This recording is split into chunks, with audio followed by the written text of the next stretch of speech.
Benvenuti a questa recensione del cavo Cat 7 ricevuto in quanto membro del programma Amazon Vine, quindi avevo bisogno di un cavo che fosse almeno di una ventina di metri per un nuovo collegamento e quindi ho trovato questa offerta su Amazon Vine. Cavo Cat 7 vi arriverà in questa confezione di plastica, è un SFTP. L'apriamo subito, è la prima volta che lo apro anch'io, quindi facciamo tutto in diretta. E questo è come si presenta il cavo. Ecco, la primissima cosa che mi viene un attimo da pensare è la mancanza di rigidità.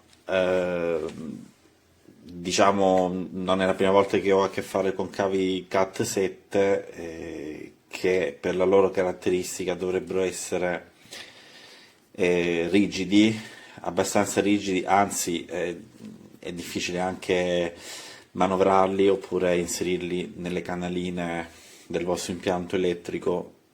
Questo a primo acchito mi sembra un cavo un po' troppo flessibile per essere un Cat 7. Cosa dirvi? Mi lascia un attimino perplesso, io penso, non voglio pensare male, ma pare più un Cat 6, fermo restando che anche i Cat 6 sono cavi, se di qualità, sono abbastanza rigidi, però di base un Cat 7 dovrebbe comunque essere rigido e questo non lo è. Vediamo cosa c'è scritto sul cavo, vediamo se si legge. Cat 7 FTP, un 24 AVG.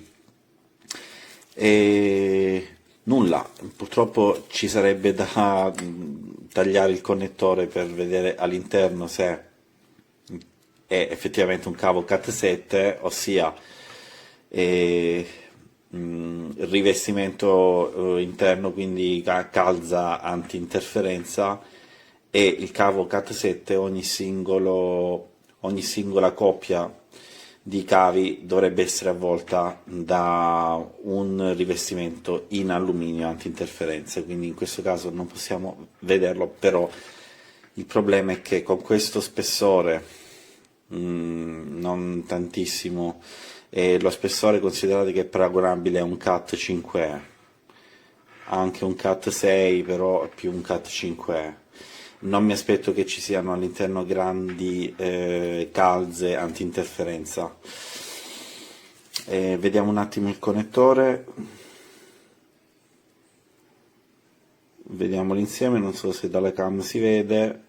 Sì, presenta l'armatura in metallo, ovviamente, così come deve essere per un Cat 7, e però, ripeto, bisognerebbe tranciare il cavo.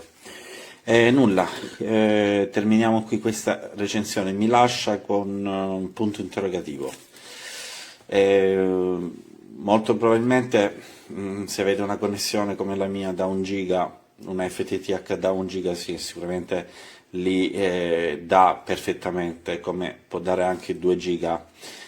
Andrebbe testato su connessioni ovviamente molto più performanti, anche 10 giga, e vedere come si comporta. Quindi se testandolo su connessioni così veloci non restituisce il valore desiderato, vuol dire che è davvero un Cat non 7 bensì un 6 oppure un 5e. Va bene, nulla, che dire più, non mi resterà che provarlo. Riguardo la guaina, diciamo, cosa dirvi? Per esterno non saprei.